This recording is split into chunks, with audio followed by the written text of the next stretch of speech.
Welcome back, everybody, to another episode of Not Quite Strangers. My name is Valerie Hope.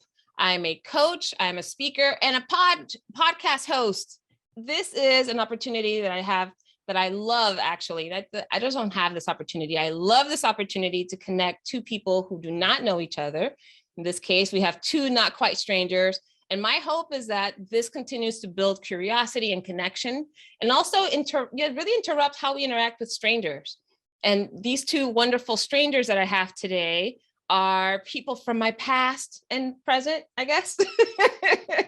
So we have Jorge Enderica. Jorge, you and I met, gosh, I guess 4 years ago. Mm-hmm.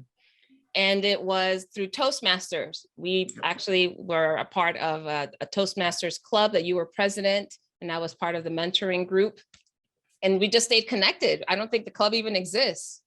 No. I think once we left, it fell apart, really, truth be told. Yeah. So I'm so grateful that we're still friends, and we'll talk a little bit more about you. But you invited me to be a part of a podcast that you hosted a few months ago. Mm-hmm. I remember, and we had such a nice conversation, and I was like, okay, Jorge, no worries, I got you. I'm gonna return the favor. I just have to find the right person. You know, part of it is like kind of playing matchmaker, like, okay, who might really interact well with Jorge, and we'll have an interesting conversation. And then enter Sal Mendoza. Presente. Sal, you and I met 15 years ago. Yeah, I think we were 10 years old when we were. No, don't do that. Don't do that. I am so proud of where I am in my age right now. I don't know why you're shaming it.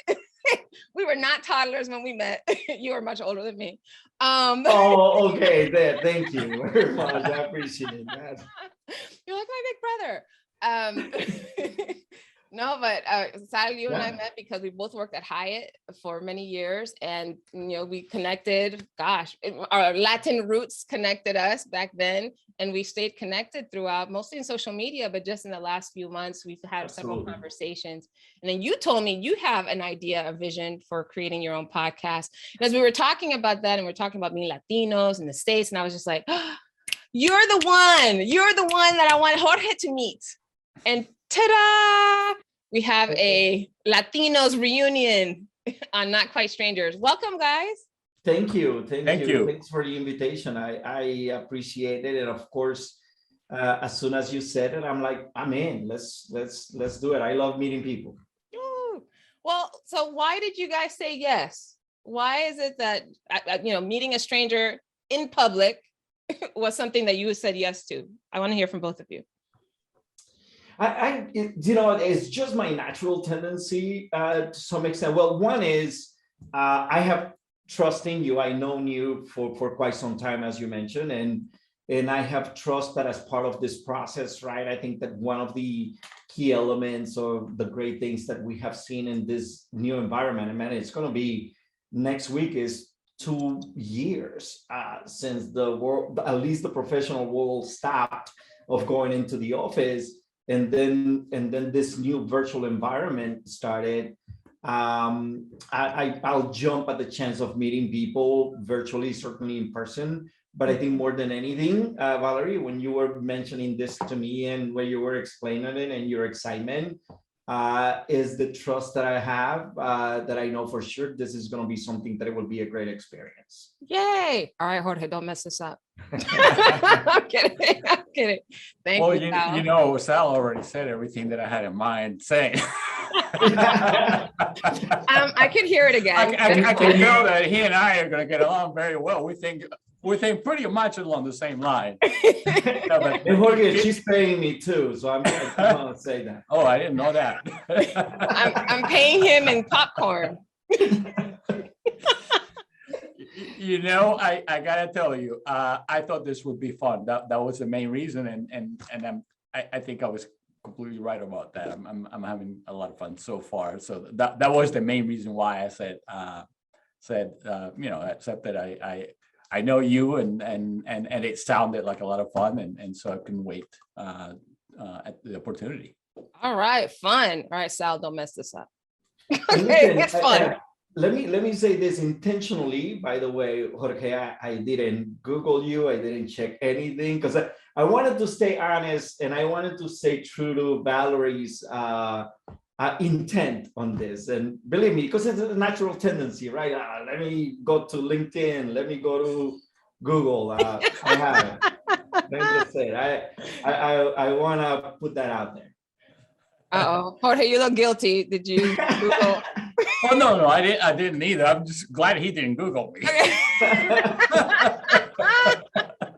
I would have canceled. Is that what you're saying, Jorge? I would have canceled. No, this. not at all. Okay. So I got to say a couple things before I'm going to ask one of you to ask you the question you brought. But this has never happened on this show, and I've done 40 something episodes now. And the fact that both of you came and were standing because of the energy, and there's like a whole thing that we talked about right before we started. You literally had me like level up my show just by, because I'm like, now I'm going to stand up too. I don't know if I'll ever go back. I guess it depends on my guest. So just from that, the fact that we're standing, you both had yoga balls at some point in your desk sitting life. Yes. Me too. So there's a lot more that you guys have in common. I'm so excited that you're going to have an opportunity to uncover that. So with that said, who has the first question they'd like to throw out? I can throw it out. Jorge, I mean, I noticed obviously the Texas, we all are very proud either where we grew up or we are and all of that, right? Tell me a little bit about that. Why Texas? Did you land in Texas? Texas landed on you? I mean, what's the story? I landed in Texas. Definitely, I'm not from Texas. I'm from Ecuador originally, and so yeah, it was just a work opportunity that brought me over here, and it's been 7 years. And so I think this is going to be home for a while, and enjoying it so far. Obviously, there's some things that you got to get used to if you're going to live in Texas, and I think I've learned. I think I've assimilated.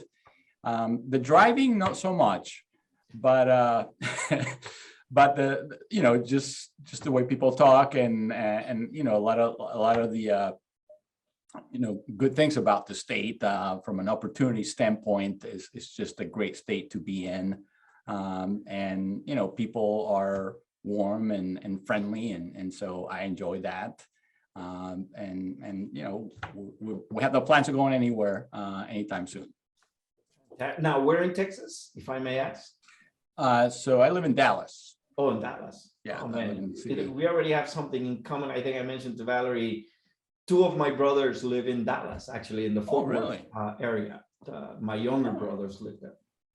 So maybe you do you come to Dallas at all? I do now and then, because my mom spends time in Dallas. She's ahorita she's in Honduras right now. She's San Pedro. So I'm from Honduras.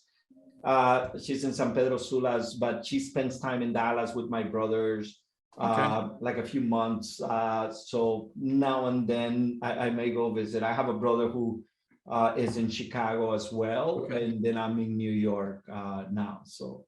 Oh, okay. But yeah. Well, love New York. Love New York. It's a great city. Great city. Yeah. And it pains me to say great city, a kid that grew up in Chicago. Yeah. Even the background. Listen, I rep. You're repping. My city, obviously, but I've been living in New York for about 10 years now. And but I grew up in Chicago. I moved from Honduras, long time ago. South side of Chicago, living with my grandma. My parents stayed back home in Honduras, and yeah, I moved to New York about 10 years ago. Oh, okay. And we love it. You know what's interesting, for those that don't know, I'm originally from the Republic of Panama, and so the 3 of us share some Latin heritage here.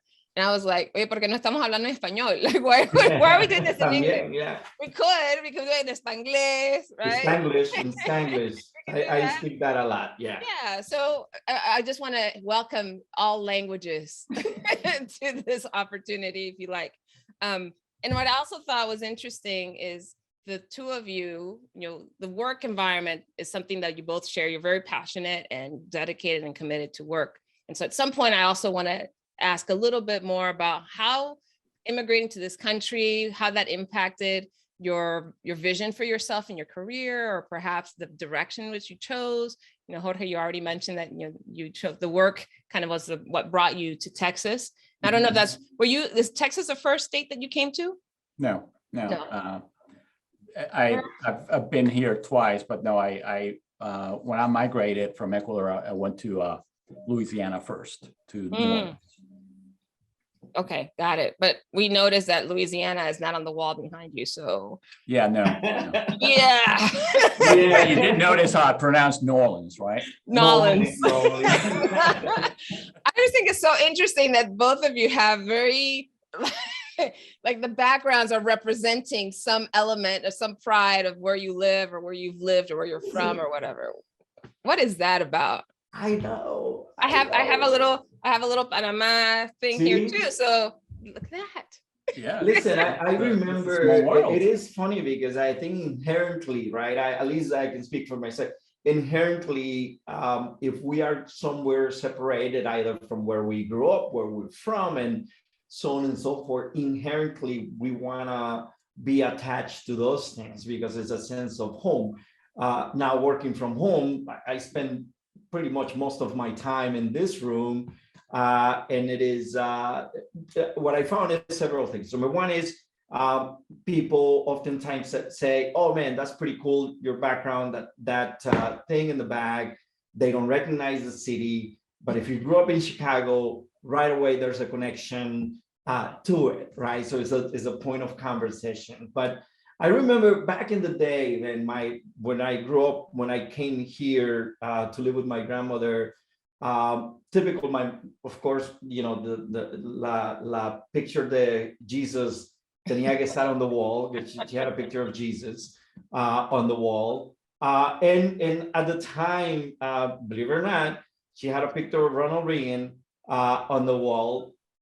I know. But those are the things that I now looking back, and of course there were escudos de Honduras everywhere, crosses everywhere, but that is representative, right? As to what makes you feel at home, what you embrace. And at least for me, I think this is a manifestation of that, at least for me, of who I am and where I grew up, even though my roots would always be in Honduras. It is where I spend most of my childhood, but also is in Chicago, on the south side of Chicago, is where basically I developed as a young man, as a man, and so on. So it's always going to be part of me. Always. So did your grandmother, the abuelita, te dio la foto de Ronald Reagan? Did she? Were you bequeathed the photo? Yeah, but listen, that was that was at the time, man. I'm not when you're judging talking it, about I'm just the curious. amnesty, when amnesty happened, right? And there were many friends, many family members that benefited from that in the mid 80s to that time. So there was a level, at least from the, and I had just come to the country. I came here just to go into that February 27 of 1982 is when when I made the trek to, and I say made the trek, not really where I flew in to this country, right, from Honduras.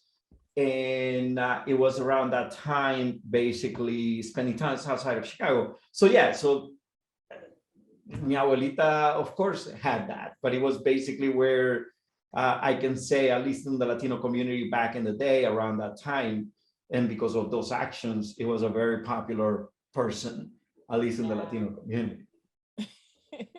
And Jorge, what about for you? Go ahead. Well, if you go to my house and you look around, what I have on the walls is interesting. I mean, it does have to do with all the places that I've that I've lived in. And I've moved around a lot. I mean, I moved around, from Ecuador here within the US. I've moved around. So you'll see, painting, not originals, but, copy or painting New Orleans. and so you'll see some of that. You'll see paintings from Central American painters. My wife is from El Salvador, so we have some roots there, right? And then you'll see some of my favorite painters from Ecuador as well, and some that are completely unknown. And so it's interesting. Yeah, in my house, obviously that's very noticeable. It's not the typical art that you would see here. It's very diverse in nature. Yeah, I'm in the same boat. I have some things from Panama, and the rest of it is like from my travels or gifts from people that I know from other parts of the world. And yeah, I take a lot of pride in my very eclectic international hogar. Well, it's in a way it's a treasure, right? I mean, those are the things that, if I were to spend my money, the little I have, the best spent money to me is whenever I travel and just the experiences that you have. That's and that's something that I hope to pass on to my kids. I mean, they haven't traveled quite as much, but in their short lives that they have had opportunities to do that. And that exposes you to people and to different mindsets. And I think that's so important as a person, and it helps you grow as a person. Mm-hmm. That's huge. So Sal, you came in 1982, you said, right? 82? February 27th, 1982. I was 14 years old. Think about that, right? Because I came from San Pedro. It's 80 degrees in San Pedro Sula. Land in Chicago is in February, and it's like 30 degrees snow on the ground. Didn't speak the language. Even though I came to live with my grandmother, the reality is that I had only seen my grandma maybe 3 times during those 14 years. And one doesn't even count because I think I was like a year old when my mom brought me to Chicago so that my grandma could see me or meet me. And then she went to Honduras, and then I came back when I was 10 years old.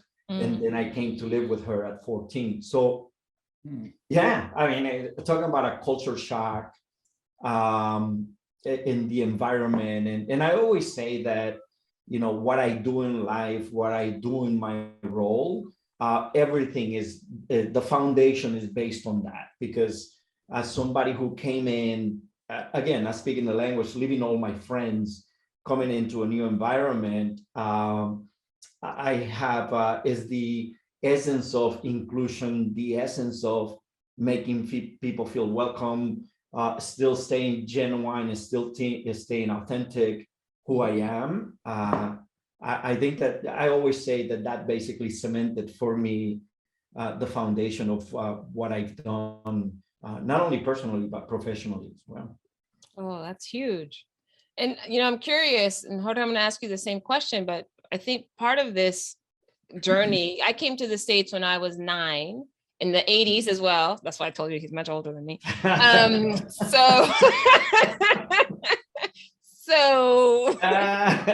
hold on, let me do the math. Hold on. Google Math.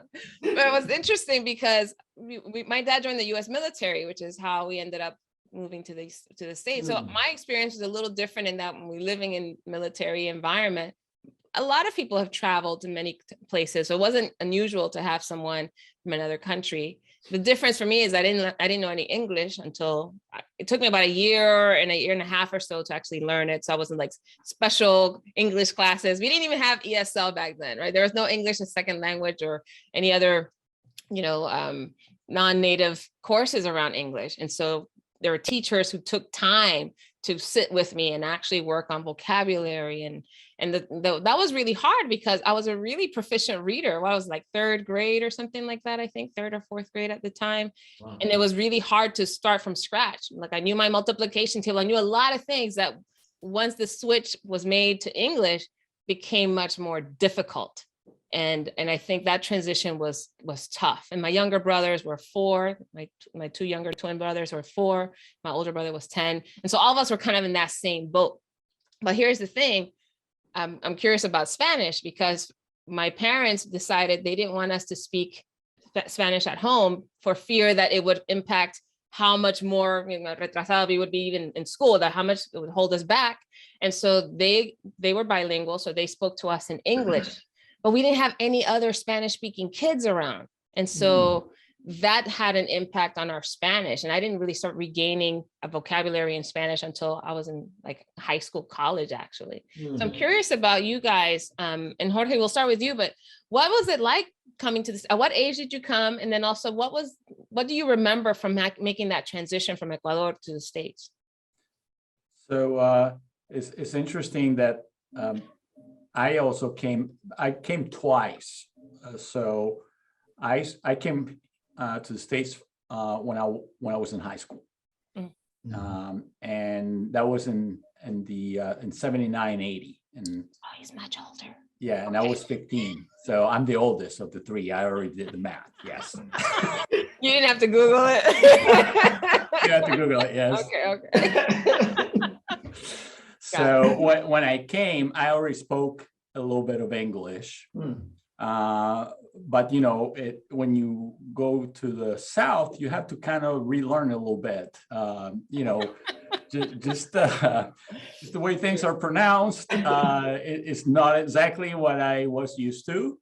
And there's idioms and there's a different speed at which people speak, but I had a base.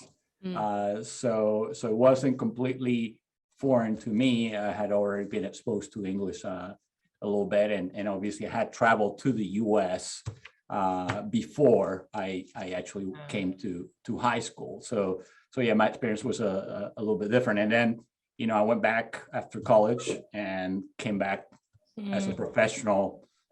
So I've actually spent half my life in Ecuador, half my life here in the US. And now it's actually beginning to be the majority of my life here in Ecuador as I'm getting older. I'm going to stop talking about my age now. We want to honor our elders. Yes, Jorge, says the person who said don't age shame me. Right. I know. Right. It is amazing because as we continue, right, and the not so quite strangers is applying here from every angle, quite frankly, because we're learning, Jorge, your wife is from El Salvador, so you're not almost paisana, being from Honduras. Also, we were talking about learning English. I came in February of 82, literally around the corner from where my grandma lived. I was going to English classes like 2 times, like Tuesdays and Thursdays. I remember vividly this, Tuesdays and Thursdays, like from 5:30 p.m. to 6:30 p.m. And the teachers were this Panamanian guy. He was like 6'3", tall Panamanian guy, and his wife was this Japanese woman who was like 5 foot nothing, basically. Wow. And they spoke Spanish, they spoke English, and I remember vividly sitting in classes with them, doing ESL classes that they were doing, and one of the first days when I went in there, think about it, I'm a 14-year-old. Yeah. Most of the folks, there's a primarily Mexican neighborhood. So most of the folks there were older folks that were coming from work and so on, Mexican. And we will go around and introduce ourselves. I will say, I'm from Querétaro, Mexico. I'm from León. I'm from, whatever. And I said, oh yeah, I'm from Honduras. And one of them is like, where in Mexico is that, man? But again, that was 40 years ago, obviously, to that extent. But I'm looking at this, and there's so many connections with us, right, as we continue. And I'm pretty sure we're going to find many more as we continue the conversation. Oh, for sure. That's why I said, I'm like, there's something here. There's something here. But what I'm wondering too is, so you were 14, Sal, Jorge, you were 15 or so. Yeah, because I think people might also ask, if they're listening to this, why my accent might be different than yours. And I think what I've learned, and I'd love for you guys to weigh in on this, what I've learned is also that, you know, the language part of our brain starts to cement, be a little bit more concrete by the time we're like 13, 14 or so. So whatever language you have at that point, the accent might, you know, you have the remnants of whatever accent you speak at the time or whatever language you speak at the time. And my mom called it California English because Mr. Rogers and Sesame Street. And, you know, I was that child watching television and learned a lot. And then living on military bases, although we lived in the South for a while, but there's again, a different environment, a lot of different people from different parts of the country and the world. And so that's where it came from. What was the most difficult part of learning to live in the US? And I know, Jorge, you've come a couple of times and, you know, you split your time between here and growing up here in Ecuador, but I'm curious about even now, even as you think about yourself now and where you are in life, what's been something that's challenging in settling in, if you will, to this culture in this country? You know, it has to do actually with a little bit of, and I think I share this also with Salvador, you have to be a little bit very independent minded to migrate and leave your country, especially at the age that we both did, because we kind of left and came to the US around the same age, and that's not easy to do. Mm-hmm. You know, obviously I do have an important degree of independence, but at the same time, over time, as you know, years have gone by, the challenge is that, you know, I miss, you know, how easy it was when I was growing up in Ecuador, how easy it was to see your friends and family, and that there wasn't, like, culturally, I could just walk over to my friend's house unannounced. Yeah. Right? I don't think I would do that here in Texas. But are they friends?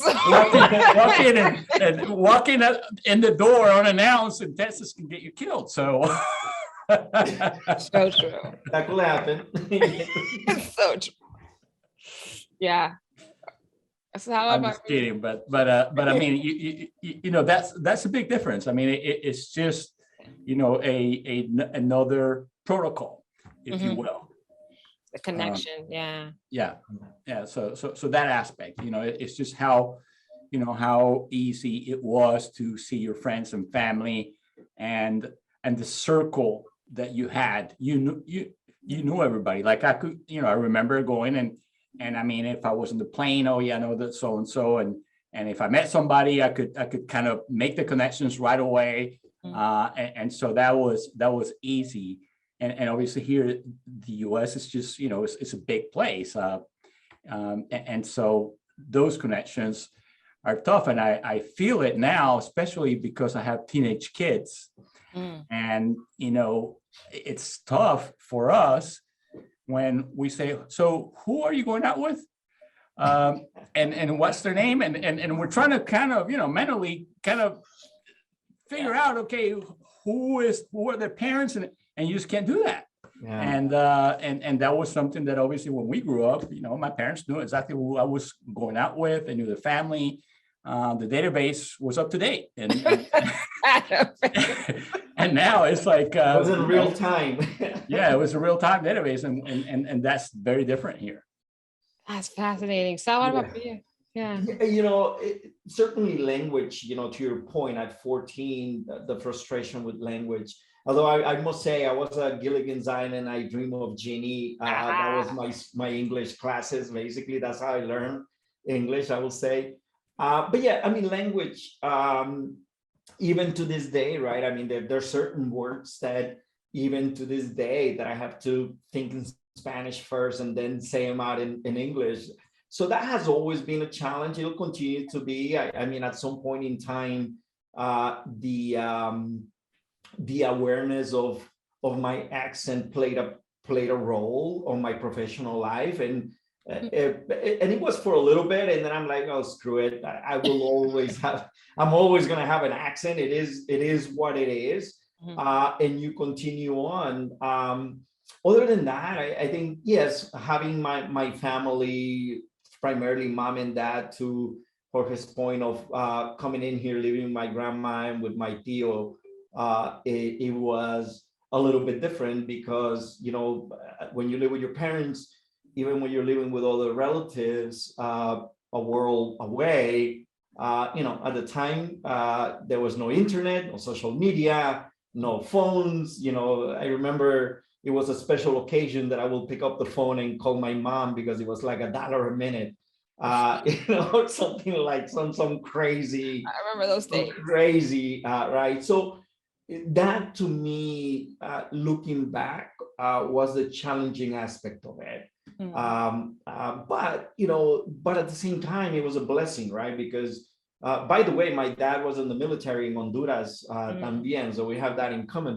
But it was but it was always about the vision that my mom and dad had for us. I'm the eldest of 4 brothers. All of them now, we all 4 ended up here in the States, right? As I mentioned, 2 in Dallas, Fort Worth, they lived there, 1 in Chicago, and I'm here in New York.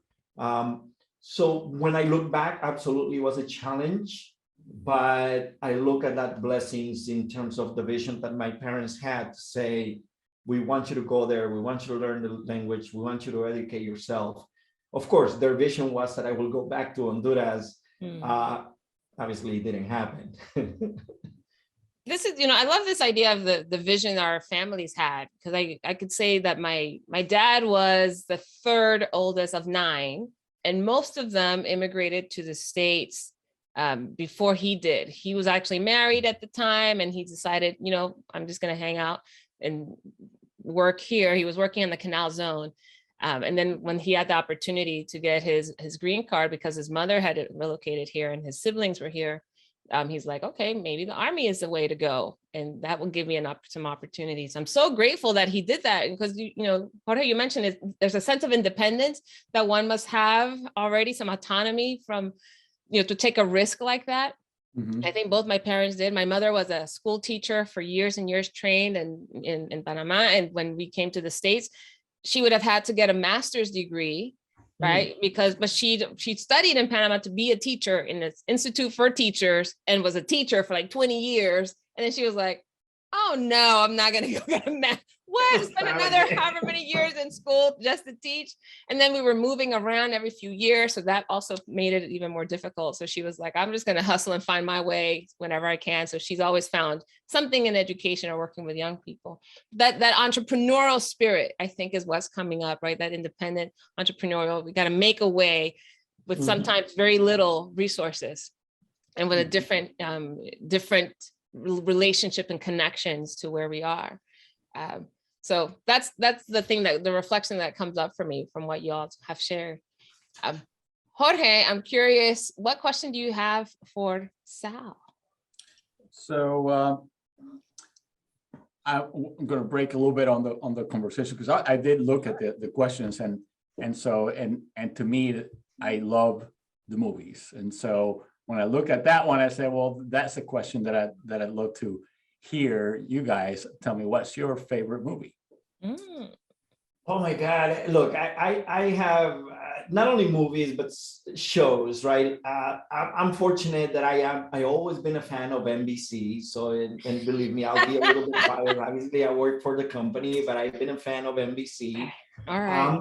So in movies, there's one. Remember the Titans is one that I always stop whenever it's playing. I mean, I don't look for it, but whenever it's playing, and if I'm surfing through channels and there, I stop. I don't know why. It doesn't matter where the movie is, at what point of the movie, if it's about to end or whatever, I stop. From shows, The West Wing is one of my all-time favorites. I would say that has turned out to be one of my all-time favorite. I think I've seen the series so many times. If you haven't, I will encourage you to do that. And oh my goodness, I'm drawing a blank right now on the high school. Actually, it's based in Texas. There's a high school. Friday Night Lights. Friday Night Lights. Thank you very much, Valerie. That is another series that I watch it so many times as well. So Movies, not so much. I would say Remember the Titans is one of those that I always somehow I stop, but I'm more so on the TV series side of it, basically. Huh. You know, I would say I'm kind of the same way. Not a huge into movies person, but you know, the other day I was thinking about this. One of my favorite movies. I have a lot of ones. The ones that I would buy let's call it the ones that I would buy a DVD when there were DVDs in movies. The ones that I would buy a DVD for. The one What Women Want with Mel Gibson. Really like that one. And I don't know, like World War II movies. So the series Band of Brothers, one of my favorites as well. Yeah. And there's one when it shows, I watch. It's kind of like my holiday movie. I know it's weird. It's okay. Holiday. Long story. So you are in that camp that Die Hard is a Christmas movie then? No, right? no. But so here's the thing. So I was. But Band of Brothers is a holiday. Wait a minute. All right, so I will share this. So I think What Women Want, what I really love about that, I grew up with 3 brothers. I'm the only girl. And so I've always kind of grown up in a very masculine mindset. And what I loved about that movie was that when Mel Gibson, if you've not seen it, it's really cute, kind of rom-com type movie, right? So when Mel Gibson was hit in the head or whatever, he could hear women's thoughts. And Helen Hunt, who's like the other protagonist in the movie, is kind of reserved. She's the boss, and she kind of probably more like a masculine mindset in many ways, but the feminine side was kind of in her head. And so he was able to pick up on those things and then respond to what she was saying in her head. And I was like, oh, I'm kind of like that. I feel like my feminine really happens like in my head, and I don't always say it. At least I didn't for many years. And then I married an Argentino, and he showed me like, oh, this is what it means to be self-expressed emotionally, which at the time I did not appreciate. I have to admit, I did not appreciate it. I was like, you're too much, simmer down. But when we divorced, that was one of the most painful experiences. You know, anybody who's been divorced probably could say a very painful experience, but I'm so glad it happened because it was a teaching moment for me. And the way that I dealt with my pain was watching A Band of Brothers and The Godfather. I don't know, but you know, as a person that didn't express a lot of emotion growing up, there was something about feeling anger and hurt, and I saw that expressed in movies, and also having my mind read kind of thing with that other movie. So that was a connection there. And beyond that, I do prefer series to movies because I don't know, there's something about committing like 2 hours for like all of it, whereas I'd rather have like a quick cycle. Like I can watch one episode and have the payoff, right? The inciting incident, and then you have the climax, and then you have the end. And it's like, if I want to watch another one, then I watch a binge, do a binge thing. But sitting in the theater for a couple of hours to watch one whole movie, I'm very picky about that. How about you, Jorge? Jorge. So I have favorites depending on the genre. And my favorite is comedy. And so it's a toss-up between As Good as It Gets and My Cousin Vinny. Of course. Those two, like when you were saying, if that movie's playing somewhere and I'm going through the channel, I'll stop. You stop. I'll stop, and it's just like every, those are such classics, and the lines and so well written, and the character development on them is genius. And so yes, I laugh as if it was the first time that I was watching the movie every time I see it. Those are good ones. Who was in As Good as It Gets? What was that one about? As Good as It Gets, Jack Nicholson. He's an OCD guy. It's a romantic comedy, and actually Helen Hunt is in that movie. And Kinnear, what's his name? Kinnear. Bill Murray. Cuba Gooding Jr. is in that movie. It's a good movie. It's fun. And the dog is actually, he steals the show. There's a little dog, and he's just amazing. He does such a great job. in the movie. He steals the show. Okay, I have to. I know I've seen it, but I don't remember much about it. Yeah, yeah. Of course, my cousin Vinny is a classic, man. Yeah. That is a classic. Yeah. Who was the main guy in that one? Joe Pesci. Pesci. Okay. Yes. Marissa Tomei. Marissa Actually, Tomei. I got an Oscar, I believe. That's when she won the Oscar for that one. movie. Yeah. Okay. All right. So Yeah. I'm listing these because I'm sure I like to put anything we reference in show notes in case people want to go check it out. They now have the movie name to go with it. All right. So Jorge, your question was about movies. Why movies? What is it about movies that makes it so? What stood out to you about movies? Well, we're talking. I always like to kind of see what we have in common, and you know that's something that I enjoy so much, and you know conversations you know about movies. I mean, I love the comments that you made, and why you like the you know what women want, and so you learn a little bit about the other person when you know when you talk about those things that you would do for fun, right? And so that's why I thought about that. Interesting. And so I guess the question that comes to me now is like when you meet someone that you've never met before, let's say in this case, you know, obviously it's curated. This is an experience that was created specifically to me. But what would you normally do to meet a stranger? Like what kind of questions would you ask? Like how do you establish connection with people? I guess it's usually a very situational, you know, because it depending on the situation, then maybe the question, like if I meet you, you know, and I'm into fitness, right? And I, you know, I you know, spend a lot of time and try to stay in reasonable shape. And so if I'm in the gym, obviously I may ask something more related to that, because obviously I know that that's an interest. Right. So usually what I like to do is kind of, you know, find, you know, depending on the situation, if it's obvious that there's a common interest, then that's where I would probably start the conversation. Okay.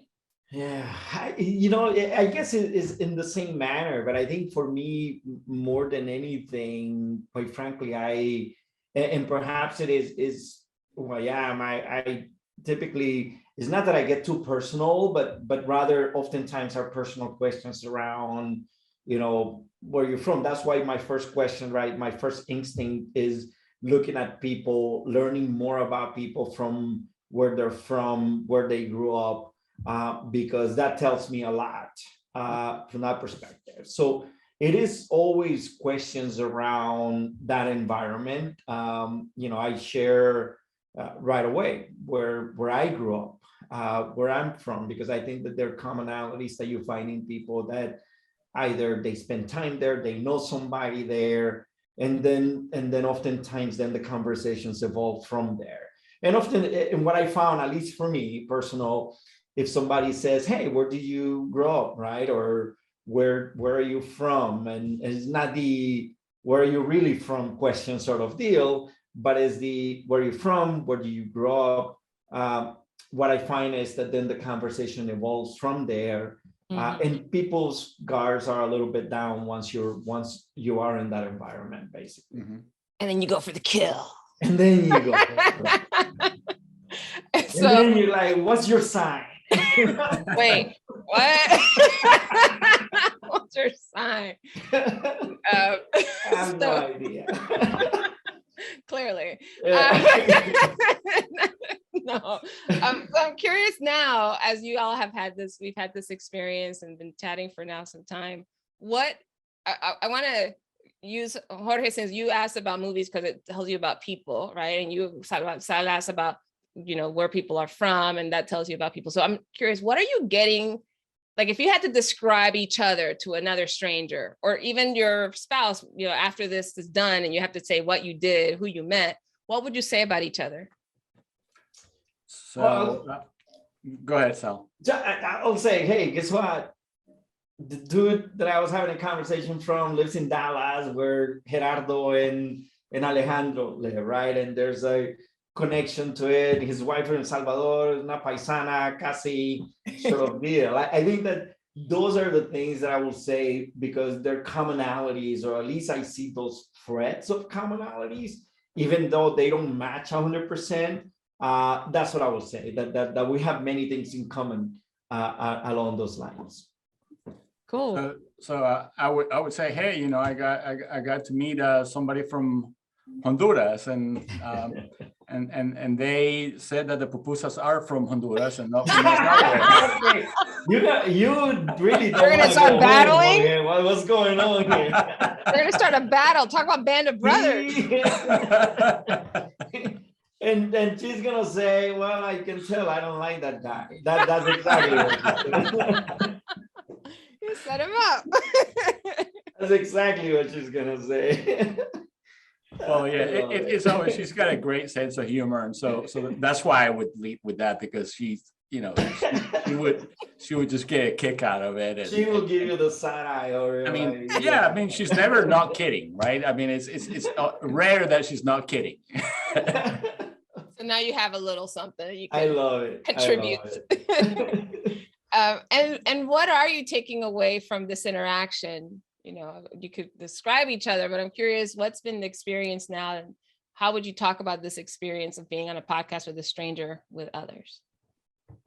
That we're not really strangers, man. Like your title of your podcast, right? Is that oftentimes, you know, it goes in line even from what I do professionally, what I do personally. I say it in terms of equity, inclusion, diversity, is that once you talk to people, you will find out that you will have a lot more commonality than differences, regardless. Because here we are going into this discussion thinking, oh, but we're the same, right? We have Latino names. We're Latinos. We may speak Spanish. But then once you go deeper into the conversation, you realize that there are a lot of other layers of commonality, and that's what I will take. That is always have conversations with people, you know, even if there are difference of opinions in several aspects of life. What we're going to find out is that 90% of it, we have a lot more commonality than anything else. I feel that. Jorge, what about you? You know, I think about what's going on around the US and how it's become so hard for people to relate to each other. Mm-hmm.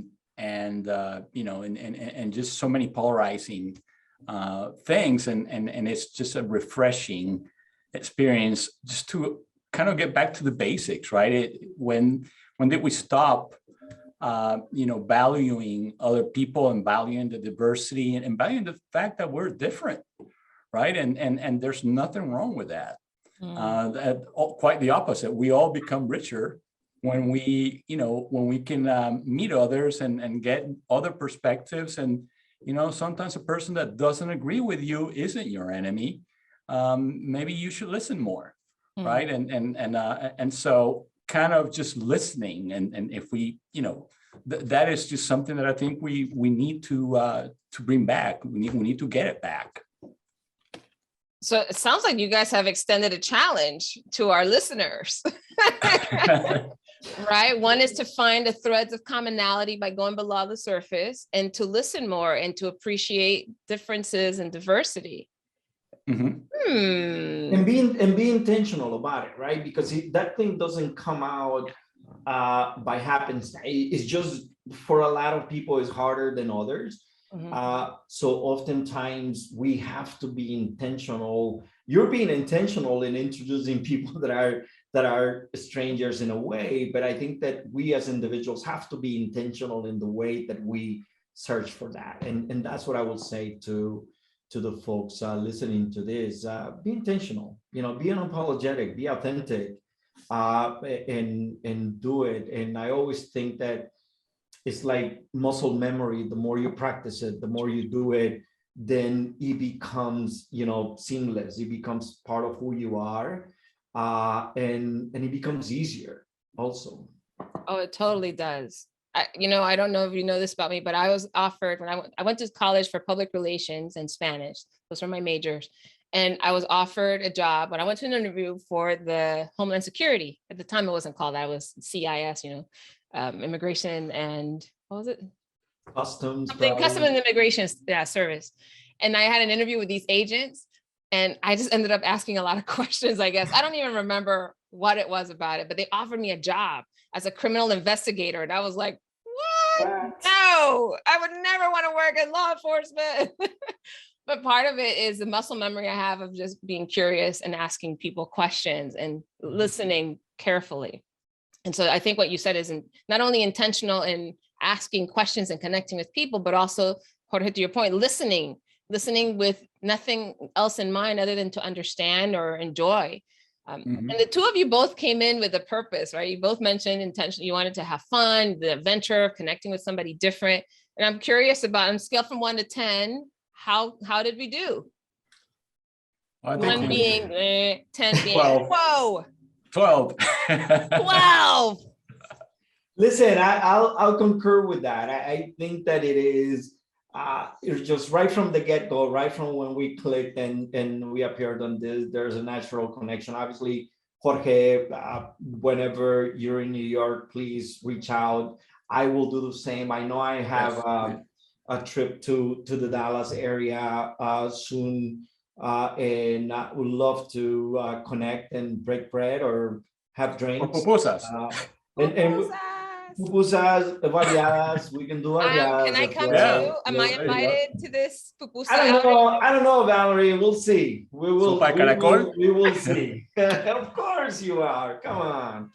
It'll be. No, but yeah, I love it. It'll be fun. Look, the time has just like flown by. I was worried, I must admit, that, wow, what are we going to be talking about now? It's wonderful. Nothing to worry about. I'm so grateful to the two of you. First of all, for bringing such great energy and fun and curiosity to the conversation and just sharing so much of yourselves. And I'm excited about pupusas in Dallas. Or whatever we do.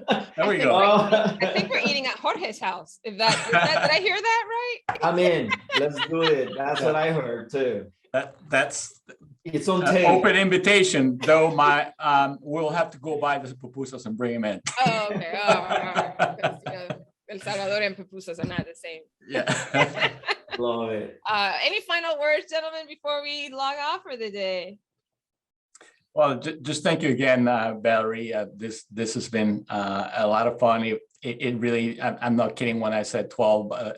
It was even more fun than I had anticipated. In Salvador, it's such a pleasure, talking to you, meeting you, and I am going to hold you to it. Let me know, please, when you do decide to come to Dallas. We'll get together for sure. Yes, sir. Absolutely. And the same thing, Val, thank you very much for the opportunity to connect us. I think this is amazingly wonderful, and I'm just so looking forward to all the others that you're going to have. And also, I'm glad that Jorge and I were the catalyst and a game changer for your podcast, where now you're going to be standing up when you're doing them. From moving forward. So I did say that our contribution to the Not So Quite Strangers podcast. But I will be standing for my sessions. Yes. No. Oh, this has been so fun. You are absolutely right. Great way to end the day, if you will. And I encourage anyone that's out there listening to take on the challenges. They're kind of low-key challenges, but they're very intentional, right? So go out of your way and get to know somebody, go below the surface, right? Meet someone and really get to understand them. And then, like Jorge said, listen for what makes you different, listen to what makes you what you have in common, and see what threads you might be able to pull of diversity and commonality. I think that's what makes human beings so fun and exciting. There's never a dull moment. There's literally millions of people that you don't know that you can learn something from. So thank you, gentlemen, for being a part of this program and this experiment. And I look forward to pupusas in Dallas. Have a great rest of the day, everybody. Love you guys. Okay. Bye. Bye. Bye. You've been listening to the podcast Not Quite Strangers. Be sure to subscribe or follow on your favorite video or podcast platform. And for more information and content, go to notquitestrangers.com. See you next time.